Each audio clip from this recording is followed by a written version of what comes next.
Livro do profeta Ezequiel, capítulo de número 2.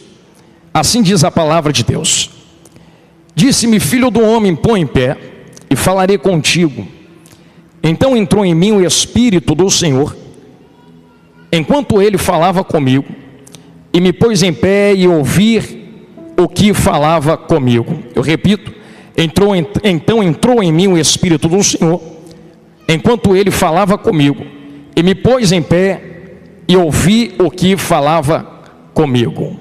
Amém. Olha nos meus olhos. Eu sei que vocês são bem atentos na palavra de Deus, e eu sei que vocês perceberam algo dentro desses 2 versículos que nós acabamos de ler. Se você com carinho dissecar o verso primeiro, você vai perceber que existe uma ordem da parte de Deus ao profeta Ezequiel. E o verso de número 12 também apresenta uma reação a esta ordem. Porque no verso primeiro, e muito bem colocado pelo meu irmão na tela, muito obrigado, meu irmão. A ordem de Deus é: eu quero falar contigo, mas eu só falo contigo se você ficar de pé. Então existe uma concordância nesta ordem. A palavra de Deus é liberada ao profeta, e o profeta vai ouvir, mas é apenas se o profeta ficar de pé. Só que se você entende que no verso primeiro Deus deixa bem específico e claro: põe-te em pé e então falarei contigo, no verso 12 me parece que existe uma mera contradição bíblica a quem olha muito rasamente. Porque no verso 12 está escrito: o Espírito do Senhor entrou em mim, enquanto ele falava comigo, e me pôs em pé. Então existe um português muito básico, e daqui eu quero fazer uma entrada com os irmãos. Porque o verso primeiro, a concordância de Deus com Ezequiel foi: eu só falo contigo se você ficar de pé. E no verso 2 está escrito: ele está falando comigo. Você está falando comigo, então eu estou de pé. Só que aí também nos diz que o Espírito de Deus entra e coloca ele em pé. Então tem 2 levantar dentro do texto. Primeiro é a ordem de Deus: eu falo contigo enquanto tu está de pé. Se está falando é porque está de pé. E o verso 12, o Espírito entra e coloca de pé. Aliás, eu falo aos irmãos que o Deus a qual nós estamos servindo aqui esta noite, adorando a Ele, vindo até a sua casa, só fala com quem está posicionado na presença dEle. Não, Jonathan, você falou uma heresia agora fenomenal. Não, é Bíblia. Eu volto a repetir isso aqui que eu falei: Deus só fala com quem está posicionado na presença dEle. Se você olhar pela internet, redes sociais, mídias, e encontrar alguém dizendo: Deus falou comigo, mas essa pessoa está desposicionada da presença, a palavra para alguém que está fora da posição que Deus deseja para liberar a palavra é só uma: põe-te em pé, então falarei contigo. Enquanto a pessoa não se posiciona na presença de Deus, a palavra de Deus para essa pessoa é somente uma: posição, posição, posição, posição, posição. Então se você ouvir alguém aí fora dizendo: Deus falou comigo que vai fazer, que vai acontecer, que vai liberar, que vai abençoar, vai abrir porta, mas essa pessoa está fora da posição, pode ter certeza que muito antes Deus já falou: eu faço isso se você entrar na posição primeiro, eu faço isso se você obedecer primeiro, eu faço isso se você se levantar primeiro. E isso não sou eu quem estou falando. Várias vezes dentro da Bíblia você vai encontrar esta palavra liberada da parte de Deus: só falo para quem estiver na posição. Você quer ver só? Quem é que lembra de Jeremias capítulo 18, de glória a Deus? Quem é que não lembra? Palavra bíblica clássica dentro da Assembleia de Deus. Está escrito dentro de Jeremias 18: desce a olaria, e lá dentro da olaria te farei ouvir as minhas palavras. Só que antes de Deus dar essa palavra para o profeta Jeremias, Deus disse o seguinte: varonha, levanta e desce. Então antes da palavra liberada dentro da olaria, pastor Giamax, existe um posicionamento do levanta, depois um posicionamento do desce e fica dentro da olaria. Então só existe palavra liberada na olaria quem já levantou antes e se posicionou lá dentro. Quem é que não lembra, por exemplo, de Moisés em frente ao mar? E Moisés olha para os céus e diz: ó Deus, esse povo todo, faraó atrás, o mar na frente, que é que fazemos? Sabe qual é a palavra que Deus libera para Moisés? Rapaz, eu já não mandei esse povo marchar, e tu que está com a vara na mão, toca no mar e o mar vai se abrir. São 2 palavras que Deus liberou para Moisés. A primeira é: eu já mandei o povo marchar. Posição, ação, marcha. Eu quero vocês de um jeito. E segunda palavra: quando tu tocar a vara no mar, o mar vai se abrir. Eu vou colocar de maneira bem clara e categórica aos irmãos, porque Moisés está diante de um desafio naquela passagem. O desafio é: o mar está trancado. Até onde eu sei, nós não podemos andar sobre as águas a não ser nosso mestre, e ele nos dá poder, nos daria poder para isso se fosse necessário. Então o povo de Israel andaria sobre as águas se fosse necessário. Mas imagina Moisés com os olhos humanos, pastores, olhando para o mar trancado e dizendo: e agora? Que é que eu faço? Deus olhando para ele e dizendo: marcha. Marchar para onde se está trancado? Imagina Deus olhando e dizendo: não importa se está trancado, não importa se está fechado, não importa se está bravio, não importa se não tem jeito, eu já mandei marchar, marcha. Mas espera aí, Deus, marchar como se o mar está trancado? O que tem na tua mão? Tu não tem uma vara na mão. Eu já não coloquei meu espírito sobre ti. Eu já não liberei a autoridade. Tu já não tem poder na mão. Por que é que está olhando para mim perguntando o que é que faz? Tu já tem poder para abrir o mar e poder marchar para o outro lado. Então pega a vara que está nas tuas mãos, toca no mar. O mar vai se abrir e vocês atravessam para o outro lado. Você quer ver como essa questão de posição é muito importante dentro da Bíblia? Quem é que lembra de Pedro dentro do barco? Jesus olhando para ele, Pedro olhando para Jesus. Pedro aponta o dedo e dizendo: Jesus, se és tu mesmo, manda eu ir ter contigo. Contigo aonde, pregador? Sobre as águas, não no barco. Não é tu que vem, Jesus. Sou eu que saio do barco e vou na sua direção. Sabe o que Jesus falou para ele, pastores? Então, rapaz, se você quiser vir, pega teus pés, bota para fora do barco e simplesmente vem. Carinho, vamos olhar pelos olhos humanos o texto. Imagine Pedro olhando para Jesus com uma mentalidade muito limitada de fé, dizendo assim: Jesus, como é que se anda sobre as águas? Olha o vento soprando, olha a tempestade bravia. Tu quer que eu caminhe na sua direção mesmo? Acalma o vento primeiro, faz o mar virar chão, acalma a tempestade primeiro, faz as ondas pararem de bater. Depois que tu acalmar o ambiente, o cenário, e me dá um cenário favorável para caminhar, aí eu entro na posição de caminhar que tu me pede para se encontrar contigo. Só que a palavra de Jesus não foi: deixa eu acalmar o vento para tu andar. Entenderam? Na direita, vou falar olhando para a esquerda agora. A palavra de Jesus não foi: deixa eu parar a tempestade para você caminhar. A palavra de Jesus não foi: deixa eu fazer um chão no meio do mar para você vir passeando e andando sobre as águas. Não. A palavra de Jesus foi: não sei se tu vai vir nadando, andando sobre, embaixo, no vento, no mar. Eu só digo: dá teu jeito e vem. Não quer vir? Então vem. Se encontra comigo nas águas. Enquanto Pedro está andando, eu volto em Ezequiel agora, ele tira os olhos de Jesus e olha para a tempestade. Quando ele olha para a tempestade, começa a afundar. Quando ele começa a afundar, grita: socorro! Oh Jesus, estou afundando. Jesus estica a mão a ele, coloca ele em pé do lado de cima, olha no rosto dele e diz: oh homem de pouca fé, por que é que tu duvidaste? Porque o que está te mantendo de pé em cima do mar não é a tua capacidade de caminhar sobre as águas, foi a fé de acreditar que um posicionamento, uma palavra liberada. Entenderam? Eu vou falar de novo. Eu estou pregando para meus irmãos aqui esta noite. Estamos iniciando o ano de 2024. Talvez passou 2023, 22, 21, 20, 19, 18. E talvez coisas que Deus falou que queria fazer não se fizeram. E nós somos especialistas em pegar o dedo, apontar para cima e dizer: ó Deus, por que tu não acalmou o vento? Por que tu não acalmou a tempestade? Por que tu não fez um chão no meio do mar? Deus olha de volta e diz: eu já não liberei a palavra vem, já não liberei a palavra anda, já não liberei a palavra levanta, eu já não liberei a palavra desce a olaria. Quando eu liberei a palavra, era um cheque em branco nas tuas mãos. Era eu dizendo para o vento: vento, eu já disse para ele passar. Então vento, dá teu jeito, mas ele vai passar no meio da tempestade. Oh Jesus, eu estou sentindo um varão aqui. Oh meu Jesus amado, eu posso bater nesta tecla só mais 10 segundos e volta em Ezequiel. Será que nós nunca entendemos dentro do texto de Pedro e Jesus no meio do mar, que quando Jesus disse vem, eu vou repetir, era um cheque em branco. A água ia ter que dar o jeito dela de sustentar Pedro. Eu vou falar de novo. Não era Pedro que tinha que dar o jeito dele de andar. Era a água que tinha que dar o jeito dela de sustentar o peso de Pedro. Será que não entendemos que o vento tinha que dar o jeito dele de deixar Pedro passar? Será que você não entendeu que a tempestade tinha que dar o jeito dela de fazer Pedro chegar até Jesus?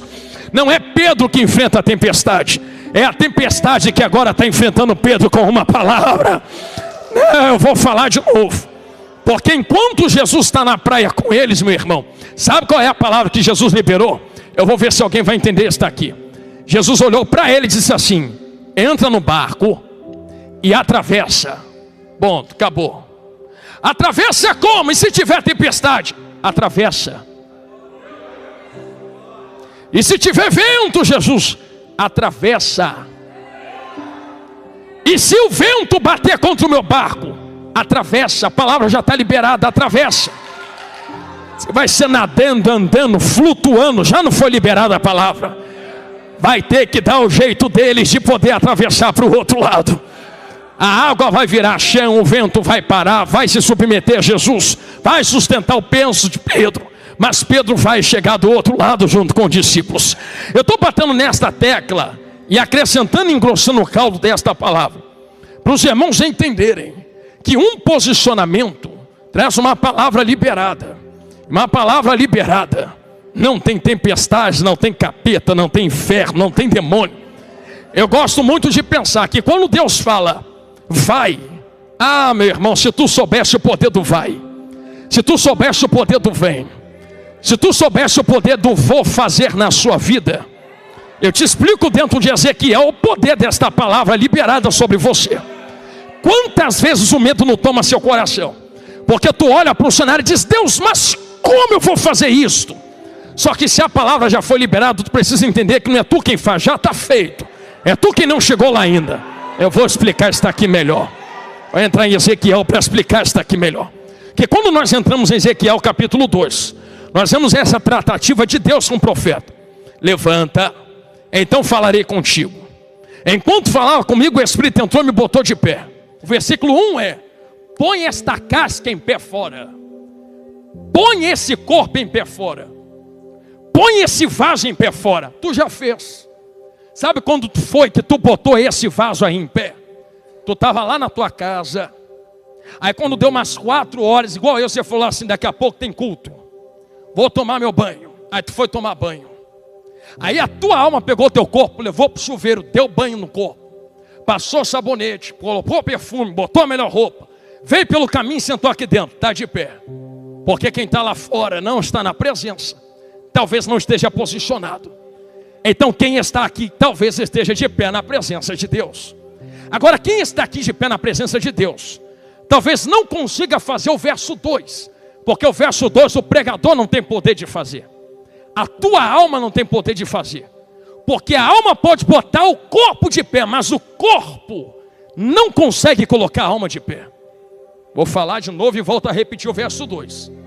A tua alma coloca o teu corpo de pé. Tua alma penteia o cabelo, passa um perfume, coloca um sorriso no rosto, senta na cadeira, bota esse corpo sentado aí. Agora o teu corpo não consegue colocar a tua alma de pé. Quem coloca a tua alma de pé? Quem te dá força para caminhar 2024? Quem te fortalece para aguentar mais um ano? Quem te sustenta mais uma vez? É teu corpo? Não. Aí vem o verso 2. Enquanto ele falava comigo, e está falando, e está falando, e está falando, e está falando, algo aconteceu. O que aconteceu, pregador? O Espírito do Senhor, gostei do amém, varoa, entrou aonde eu não podia, foi lá na alma e falou assim: tu não pode, mas eu te coloco de pé, levanta. Aí a alma ficou de pé do lado de dentro. Quando a alma ficou de pé do lado de dentro, de pé do lado de fora, de pé do lado de dentro, aí Deus aponta o dedo na cara do profeta, está na Bíblia. Ele diz assim: eu estou fazendo isso contigo, profeta, para tu fazer com outro um certo dia. Tu não vai pregar sem antes eu fazer em ti o que eu quero fazer em outros. Aonde que Deus fez em outros? Aí passa o capítulo 3, capítulo 4, 10, 15, 20, 30, 31, 2, 3, 4, 5, 6, 7. Veio sobre mim a mão do Senhor. Me levou a um vale que estava cheio de ossos.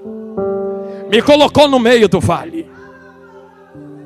Tirou a mão, olhou para mim e disse: profeta, acaso estes ossos podem viver? Acaso estes ossos podem viver? O profeta pega o dedão, aponta para Deus. Eu vou categorizar algo aqui, os irmãos deem glória se quiser. Imagine o profeta dizendo para Deus: meu irmão, Senhor, eu sei que tu tem poder, eu sei que a palavra é sua, eu sei que tu podes, eu sei que tu faz, eu sei que tu consegue. Ele não se atreve, ele aponta o dedo e diz: tu que sabes, tu que sabes. Deus pega o dedão, aponta de volta e diz: se sou eu que sei. Vai doer, mas vai curar. Não estou pedindo, estou mandando. Entender, vou falar de novo. Deus não pediu, Deus mandou. Abre a boca e profetiza. O profeta só está profetizando no 37, porque Deus já fez com ele no 2 o que ele está vivendo no 37. Com carinho, irmãos. Existem coisas que você passa, que vão se concluir muito depois na sua história. Eu vou falar de mim mesmo. Quanta coisa eu passei lá atrás. Quanto quilo de sal não comi para poder pregar hoje. Você pensa que eu prego da boca para fora para vocês aqui esta noite? Pensa que a palavra que sai da nossa boca é em vão? Pensa que eu estou dizendo para você: abre a boca e profetiza, porque é por dizer, porque é bonitinho dizer? Deus é provisão. O que Ezequiel viveu no 37, Deus já tinha feito no capítulo 2. Com carinho, irmãos. Deus poderia olhar para ele do lado de fora, varô, do jeito que estava no 2, e dizer: prega, canta, profetiza. Deus não faz isso. Deus faz questão de entrar dentro, agir dentro para depois usar fora. Por isso que Deus levou Ezequiel para dentro do vale. Com carinho, pensamento simples. Se Ezequiel está fora do vale, eu estou encaminhando para o final agora. E começa a profetizar para dentro. Osso seco levanta, sequíssimo levanta, sim ou não? Levanta. Que o poder de Deus não é do profeta. Então uma pergunta simples aos irmãos: para que levar para o vale se mesmo eu fora o vale levanta? Para que te fazer passar lá dentro se mesmo você fora ele levanta do mesmo jeito? É que eu digo que na porta da cidade de Naim, antes de Jesus levantar o que está morto, é a segunda coisa que eu estou falando. Jesus vai na mulher que é mãe. Jesus olha para ela e diz assim: ô mulher, não chores. Se fosse eu no lugar dela, eu diria: sabe o que, pastores? Eu diria assim: se você quer que eu não chore, por que tu não levanta o que está morto? Levanta o que está morto, eu paro de chorar aqui. Jesus: não, eu não levantei o que está morto, mas eu estou te ordenando, não chores. Não chora, não chora, corta o choro. Quando ela corta o choro, Jesus fala: parou de chorar? Parei. Então peraí, levanta. Nunca faltou poder para levantar, o segredo estava em tu, mulher. Sabe por que Jesus mandou ela parar de chorar para depois levantar o que está morto? Sabe por que Jesus não fez tudo antes para depois tratar dela? Porque Jesus não levanta o que está morto sem antes ir tratar com quem está vivo. Jesus não entra no 37 de Ezequiel sem antes tratar no capítulo 2 com Ezequiel. Por isso, antes de Jesus levantar o rapaz, Jesus vai nele e diz: não, ele está morto, morto está lá, tu é que está vivo. E antes de fazer um milagre muito grande, botar na mão de quem está vivo, eu preciso curar quem está recebendo. Ou você acha que eu vou fazer algo terrível, botar na mão de alguém que está ferido, de alguém que está doente? Está doente não, está na Bíblia. Eu expliquei a vocês que tem algo dentro de nós que não pode ser tocado, sim ou não? Irmão, a não ser que tu esteja cortando cebola, que é uma reação química no olho, lágrima vem de uma coisa: a alma contrita, a alma triste. Eu choro porque estou triste, choro porque estou alegre. Alegria, tristeza, sentimentos que são sentidos na alma, refletidos no corpo. Quem é que nunca ouviu uma história, ou até viveu uma história, de ir no médico, o médico olhar para você e falar assim: eu não entendo, teu corpo está bom, não tem nada, mas tu está mal, tu não melhora. É porque a doença não é no corpo, é na alma. É falta de perdão, é tristeza, é angústia, solidão. Tem que resolver a alma para parar de refletir no corpo. Por isso que tem coisa que não é medicina, não é médico, não é remédio, é alma. E Jesus ainda é o melhor remédio, porque Jesus cura a alma e cura o corpo também, oh glória. É por isso que antes dele tocar no esquife e mandar parar o enterro, estou terminando agora, minha Bíblia está fechada, levantar o rapaz e dar para a mãe, ele cura quem está viva. Ele olha para ela e corta dentro dela, explico isso, termino, a necessidade de recebê-lo vivo para não chorar mais. Era como se ele estivesse dizendo: minha filha, não dependa de eu fazer algo para você viver, viva, eu faço. Vou falar de novo. Tem gente que está presa em coisa lá do passado, coisa mal resolvida, coisa que está travada. Aí Jesus te trouxe aqui hoje para dizer: corta, quebra, corta isto. Para de ficar dependendo de coisa lá atrás para poder viver agora. Tu está morrendo e tu não está vivendo. Deus não te chamou para sobreviver, Deus te chamou para viver e vida com abundância. Estou sentindo Jesus aqui. Tem gente que anda dizendo: se você consertar minha vida financeira, eu vou viver. Se você consertar minha saúde, eu vou viver. Se você consertar minha casa, eu vou viver. Se você entrar na minha família, eu vou viver. E não vive. Aí tem gente com a família quebrada, a saúde arrebentada, casamento quebrado, que está feliz. Está dizendo: não, eu vou morar no céu, eu tenho Jesus, Jesus está aqui, estou andando bem. Eu sei que nós sofremos pelas coisas da vida, mas Jesus, muito mais do que tratar coisas da vida, quer tratar quem vai morar no céu, quem está vivo. Por isso, quando ela é curada do lado de dentro, Jesus olha para o rapaz e levanta e entrega para ela: eu profetizo sobre vós, que poços entulhados, ou se desse tempo de entrar, do passado serão desentulhados agora. Coisas que ficaram lá atrás e estão parando de fazer de beber água hoje, serão retirados, desentulhados. E digo mais: tu vai desentulhar o que está entulhado, vai começar a cavar poços novos, coisas novas.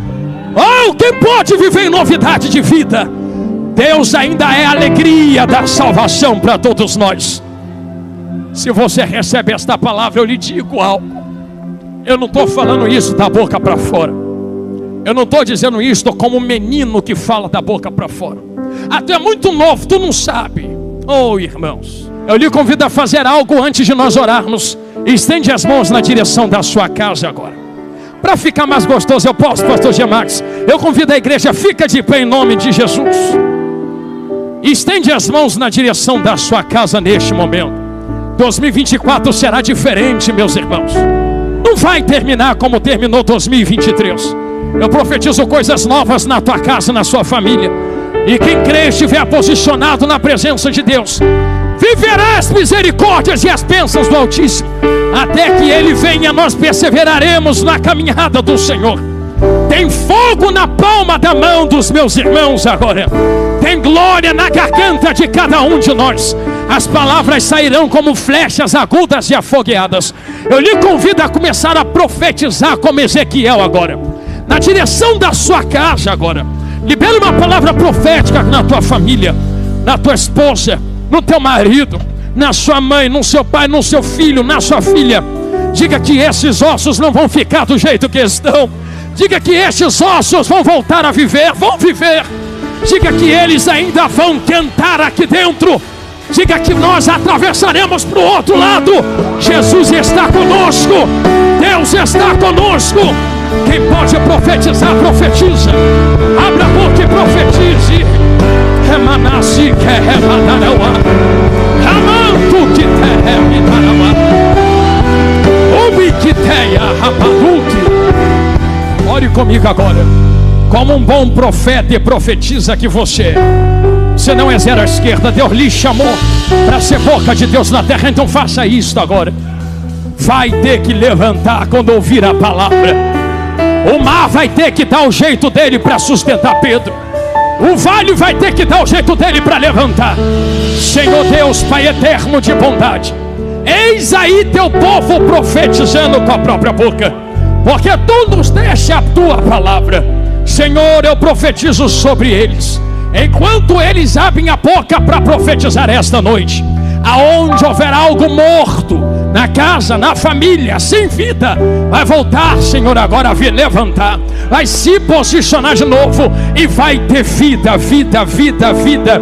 Se é Ezequiel, Senhor, o Espírito entra. Se é vale, o vale levanta. Se é tempestade, a tempestade acalma. Se é o filho da viúva de Naim, o enterro está cancelado agora. Senhor, eu profetizo vida sobre cada casa, vida sobre cada família, vida sobre cada um dos meus irmãos. E é por isso que eu te louvo, Senhor, porque eu sei que a palavra liberada não volta vazia. E há de ser, Senhor, que haverão sinais e prodígios entre nós, para a glória do seu santo e poderosíssimo nome. Em nome de Jesus, em nome de Jesus. Quem crê, diga amém.